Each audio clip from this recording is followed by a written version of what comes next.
Every crime has a beginning, not the moment it is noticed, but the moment it is permitted.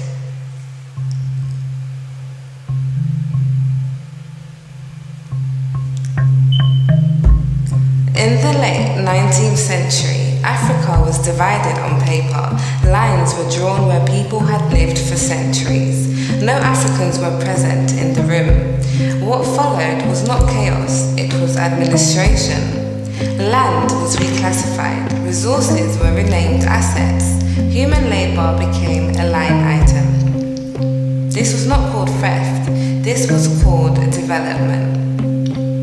Decades later, the methods changed, but the mechanism remained.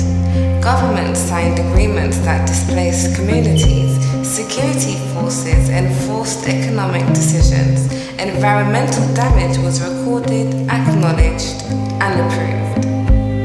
The incident was never singular, it was structural, and it did not end. A crime repeats when it is rewarded. In Central Africa, extraction wealth exited faster than it entered. In West Africa, currency systems outlived colonial rule. In the Caribbean, debt replaced chains. In the United States, policy produced outcomes as lethal as weapons. Across continents, black communities experienced the same sequence. First, the promise, then the contract, then the consequence. The language was always neutral. Stabilization, reform, security, growth. But neutrality disappears when outcomes are consistent.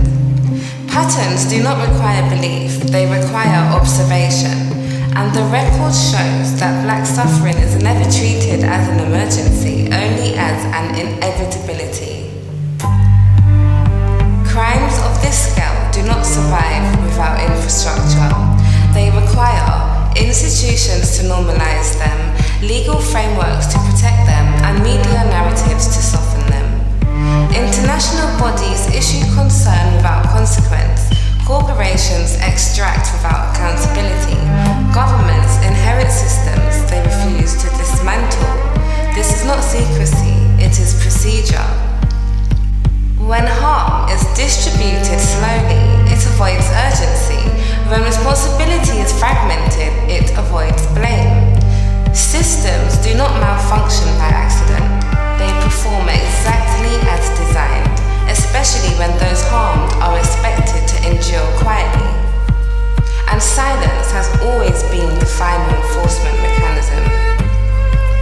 This is not a story about the past. The contracts still exist. The policies are still active. The outcomes are still measurable. History did not forget black people. It documented us and assumed no one would return to read the file. This is why RearView TV exists, because crimes committed against black people are often hidden behind legality, distance, and time. We do not revisit the past for nostalgia, we return for accountability. The evidence has always been available. The question is not whether the crime occurred. The question is, who taught you to stop looking once it was approved?